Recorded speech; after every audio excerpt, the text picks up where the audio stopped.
हाँ, तो इसमें अभी हम देख रहे थे इसके जो इम्पोर्टेंट फैक्ट हैं उनके बारे में जान रहे थे। तो इसमें अब हम देखते हैं, जैसे यहाँ सेकंड नंबर का देखते हैं। Ratio exist between two quantities of same kind. जो भी रेशियो हम निकालेंगे ये दोनों सेम एक ही प्रकार की क्वांटिटी होंगी, ठीक, उनके बीच। जैसे कि यहाँ एग्जांपल भी दिया है, जैसे there is no ratio between the salary of a teacher and the number of students in a class.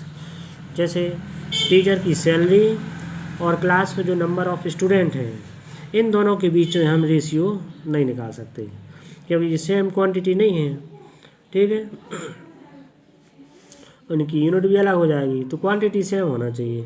या तो दोनों सैलरी हो, ठीक है, या फिर नंबर ऑफ स्टूडेंट।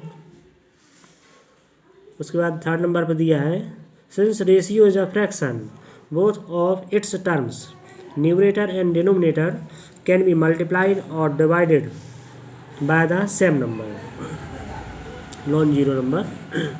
कोई भी फ्रैक्शन दिया है तो उसके जो दोनों टर्म हैं न्यूमरेटर और डिनोमिनेटर, ठीक है, तो किसी भी सेम नंबर से मल्टीप्लाई या डिवाइड कर सकते हैं, तो उसकी वैल्यू में कोई अंतर नहीं आता है, ठीक है। बस नॉन जीरो नंबर होना चाहिए, क्योंकि अगर जीरो से मल्टीप्लाई होगा तो जीरो हो जाएगा पूरा, ठीक है।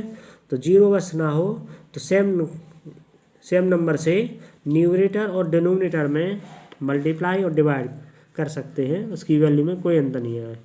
जैसे एग्जांपल में दिया है 2:3, ठीक, या 2:3, इसको हम लिख सकते हैं 2/3 के रूप में। अब यहाँ पर देखो न्यूमरेटर और डिनोमिनेटर दोनों में 3 से मल्टीप्लाई कर दिया है,